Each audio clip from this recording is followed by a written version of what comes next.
All right, can I have your attention here in the media center? We now welcome our pole sitter for Sunday's Hollywood Casino 400, Greg Biffle, driver of the number 16 Sherwin-Williams Ford. Greg, talk a little bit about your qualifying lap out there. Well, I mean, it was a really good lap. I think what I really rather talk about is how slow we were when we unloaded off the truck. You know, it was quite amazing. We were 35th, I think, or 37th when we unloaded off the truck today, and you know, 15, 20 guys in race trim were way faster than we were, and I think that says something about the team, how we started there and ended up where we're at right now, how we worked on the car and didn't lose our patience, confidence, and focus on getting the car to go. And we made about 6 qualifying runs, and the last one was pretty dang good, and then they changed a bunch more stuff on it for the real one, and you know, car was really good. I drove down to turn 1 and 2. The car really stuck to the bottom well. And you always feel like you could have went to the gas earlier, but you never know. It's that time that you do, and you got to come off the gas because it got too loose or too tight. But really, really good lap. Car stuck to the racetrack really good. Hey, we'll open it up for questions. We'll get a wireless mic to you. We're going to start in the back with Dave, then come up to Randy. Greg, Dave Rodman with NASCAR.com. If you guys have been close to maybe breaking through since you've teamed up with Matt, if you had to pick a place down this last stretch of the schedule, is this maybe the one that you would pick as the best possibility for a win? You know, I would have picked a lot of them. You know, I thought Michigan, Chicago, Dover. I thought all those were places we could have won at. And unfortunately, the 2 Speedway races, Michigan and Chicago, we had items break on the race car, and so it took us out of contention. We still got okay finishes, but I think here, back in the saddle again, you know, this is a mile and a half. Our cars are fast. We run good on mile and a half, so I got some wins here. This is obviously a place that we're very capable of winning, and I feel the same way about, you know, Texas and Phoenix, Charlotte, and Homestead. You know, I feel like those are racetracks we can definitely win at. I mean, we could win at all of them. We could win at none of them. You know, just have to wait and see. What's going to be the key to completing the whole race? Key to completing the whole race is, you know, not having any issues, whether it be in the pits or me spinning out on the racetrack or something breaking on the race car. And we did that at Loudon. Nothing happened. We had a great race. The pit stops were good. The worst we ran was 6th all day. And, you know, we were on our way to have that kind of finish at Dover, and I missed the pit road and unfortunately ran over the commitment line, which I didn't see. You know, so that kind of set off a little bit of a chain of events that we lost some track position, worked our way back up, and then had a bad pit stop at the end of the day.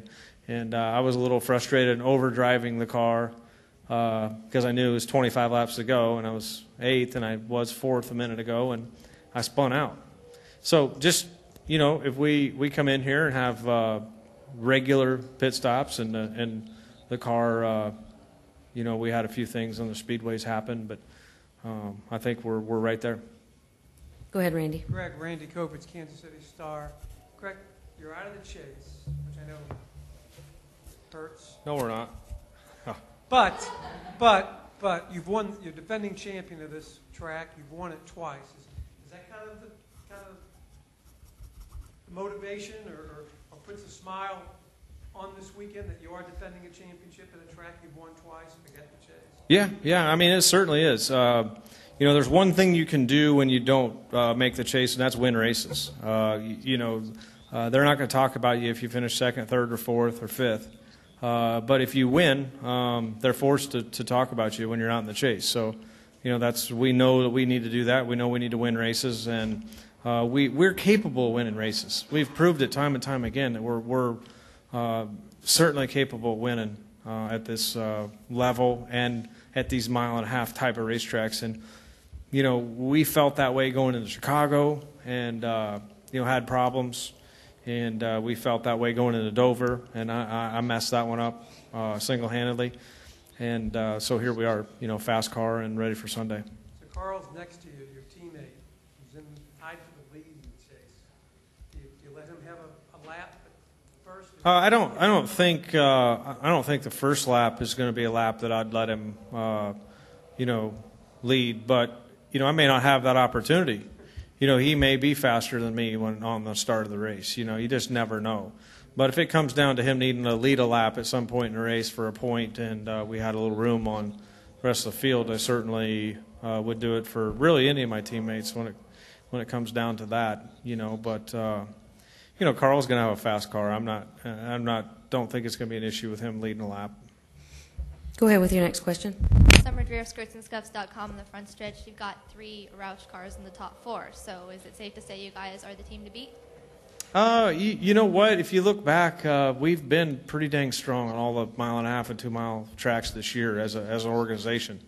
And so I think we're sort of labeled as that. I mean, I think the media kind of has labeled us as, the 1.5, 2 mile type organization, that you have to contend with, whether it's me, Matt, Carl, or David. One of us typically is running well on the 1.5. So, yeah, I mean, I think we're going to be, definitely the 3 of us are going to be hard to beat, I would think. Okay, go ahead, Reed. We'll get a mic to you. Hey, Reed Spencer with Sporting News. Greg, what did you guys do to get from where you unloaded to the fastest qualifying lap? That's a great question. I will have to go get Matt Pusha for you because he was the guy. Him and Ben and Tam, the engineers, and Will and all the guys working on the race car, they're the ones that did it. I unloaded off the truck, and I tried to make a lap, and I said, we're in big trouble. And we went from there to being the fastest car. And it wasn't in one run. I mean, next run we got a little bit better. Next run, it's not bad, but we need more. Next run, I was a little frustrated because we put tires on at that point, and I only ran a 49. And it put me up to about 17th or 15th or so. And I was like, that hurts because guys are running flats and teens and, something, tens, whatever. So I knew we were still 0.4 of a second off of being up there. So at that point, I'm in defense mode. I'm going, we get another 10th out of it, we can be in the top 10. And we finished the session, I think, 13th or so, 12th or something like that. So never guessed that we'd be on the pole.